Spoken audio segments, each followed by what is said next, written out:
And now Teancum saw that the Lamanites were determined to maintain those cities which they had taken, and those parts of the land which they had obtained possession of, and also seeing the enormity of their number, Teancum thought was not expedient that he should attempt to attack them in their forts. But he kept his men round about, as if making preparations for war, yea, and in truly preparing to defend himself against them by casting up walls round about, and preparing places of resort. And it came to pass that he kept thus preparing for war, until Moroni had sent a large number of men to strengthen his army. And Moroni also sent orders unto him that he should retain all the prisoners who fell into his hands, for as the Lamanites had taken many prisoners, that he should retain the prisoners of the Lamanites as a ransom for those whom the Lamanites had taken. But he also sent orders unto him that he should fortify the land bountiful, and secure the narrow pass which led to the land northward, lest the Lamanites should obtain that point and should have power to harass them on every side. And Moroni also sent to him, desiring him that he would be faithful in maintaining that quarter of the land, that he would seek every opportunity to scourge the Lamanites in that quarter, as much as was in his power, that perhaps he might take again by stratagem, or some other way, those cities which had been taken out of their hands, and that he would fortify and strengthen the cities round about, which had not fallen into the hands of the Lamanites. And he also said unto him, I would come unto you, but behold, the Lamanites are upon us in the borders of the land by the west sea, and behold, I cannot go against them. And behold, I go against them, therefore I cannot come unto you. Now the king Amaron had departed out of the land of Zarahemla, and had made known unto the queen concerning the death of his brother, and had gathered together a large number of men, and had marched forth against the Nephites on the borders by the west sea.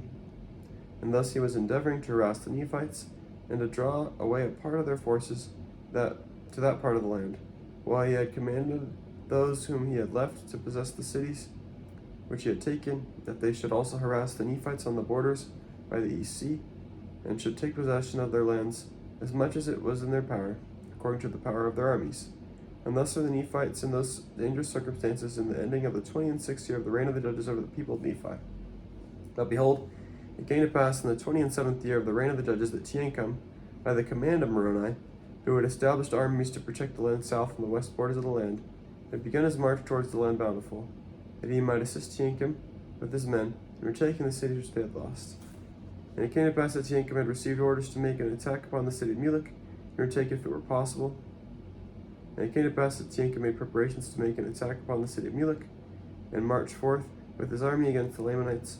But he saw that it was impossible that he could overpower them while they were in their fortifications. Therefore he abandoned his designs, and returned again to the city bountiful, to wait for the coming of Moroni, that he might receive strength to his army. And it came to pass that Moroni did arrive with his army at the land of bountiful, in the latter end of the 27th year of the reign of the judges over the people of Nephi, and in the commencement of the 28th year, Moroni and Teancum and many of the chief captains held a council of war, what they should do to cause the Lamanites to come out against them to battle, or that they might by some means flatter them out of their strongholds, that they might gain advantage over them and take again the city of Mulek. And it came to pass that they sent embassies to the army of the Lamanites, which protected the city of Mulek, to their leader, whose name was Jacob, desiring him that he would come out with his armies to meet them upon the plains between the two cities. But behold, Jacob, who was a Zoramite, would not come out with his army to meet them upon the plains. And it came to pass that Moroni, having no hopes of meeting them upon fair grounds, therefore he resolved upon a plan that he might just decoy the Lamanites out of their strongholds. Therefore he caused that Teancum should take a small number of men and march down near the seashore, and Moroni and his army by night marched in the wilderness on the west of the city Mulek. And thus on the morrow, when the guards of the Lamanites had discovered Teancum, they ran and told unto Jacob their leader. And it came to pass that the armies of the Lamanites had marched forth against Teancum, supposing by their numbers to overpower Teancum because of the smallness of his numbers. And as Teancum saw the armies of the Lamanites coming out against him, he began to retreat down by the seashore northward. And it came to pass that when the Lamanites saw that he began to flee, they took courage and pursued them with vigor.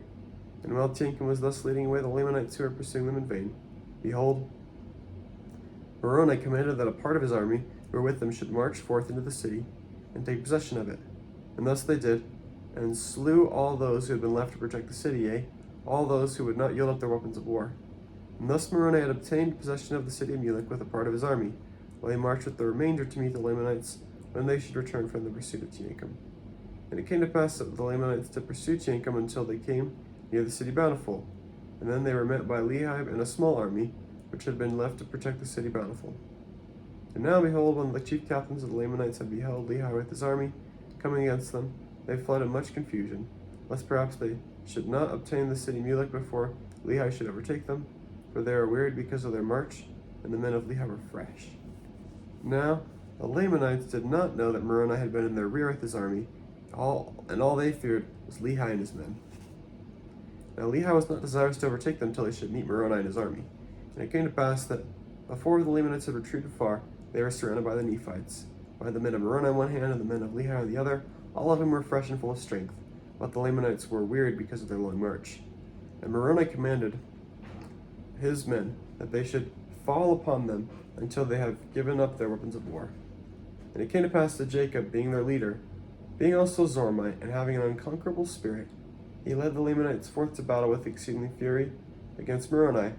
Moroni being in their course of march, therefore Jacob was determined to slay them, and cut his way through to the city of Mulek. But behold, Moroni and his men were more powerful, therefore they did not give way before the Lamanites. And it came to pass that they fought on both hands with exceeding fury. And there were many slain on both sides, yea, Moroni was wounded and Jacob was killed. And Lehi pressed upon their rear with such fury with his strong men, that the Lamanites in the rear delivered up their weapons of war, and the remainder of them, being much confused, knew not whither to go or to strike. Now Moroni, seeing their confusion, he said to them, If you will bring forth your weapons of war and deliver them up, behold, we will forbear shedding your blood. And it came to pass, when the Lamanites had heard these words, the chief captains, all those who were not slain, came forth and threw down the weapons of war at the feet of Moroni, and also commanded their men that they should do the same. But behold, there were many that would not. And those who would not deliver up their swords were taken and bound, and their weapons of war were taken from them, and they were compelled to march with their brethren forth into the land of Bountiful. Now the number of prisoners who were taken exceeded more than the number who had been slain, yea, more than those who had been slain on both sides. 53. The Lamanite prisoners are used to fortify the city Bountiful. Dissensions among the Nephites give rise to Lamanite victories. He then takes command of the 2,000 stripling sons of the people of Ammon, about 64 to 63 BC. And it came to pass that they did set guards over the prisoners of the Lamanites, and to compel them to go forth and bury their dead, yea, and also the dead of the Nephites who were slain. And Moroni placed men over them to guard them, while they should perform their labors. And Moroni went to the city of Mulek with Lehi, and took command of the city, and gave it unto Lehi. And now behold, this Lehi was a man who had been with Moroni in the more part of all his battles.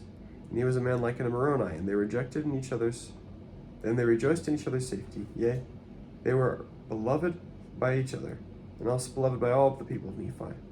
And it came to pass that after the Lamanites had finished burying their dead, and also the dead of the Nephites, they were marched back into the land Bountiful. And Jacob by the orders of Moroni caused that they should commence laboring in digging a ditch round about the land or the city Bountiful. And he caused that they should build a breastwork of timbers upon the inner bank of the ditch. And they cast up dirt out of the ditch against the breastwork of timbers. And thus they had caused the Lamanites to labor until they had encircled the city Bountiful round about with a strong wall of timbers and earth to an exceeding height. And this city became an exceeding stronghold ever after. In this city they did guard the prisoners of the Lamanites, yea, even within a wall which they had caused them to build with their own hands.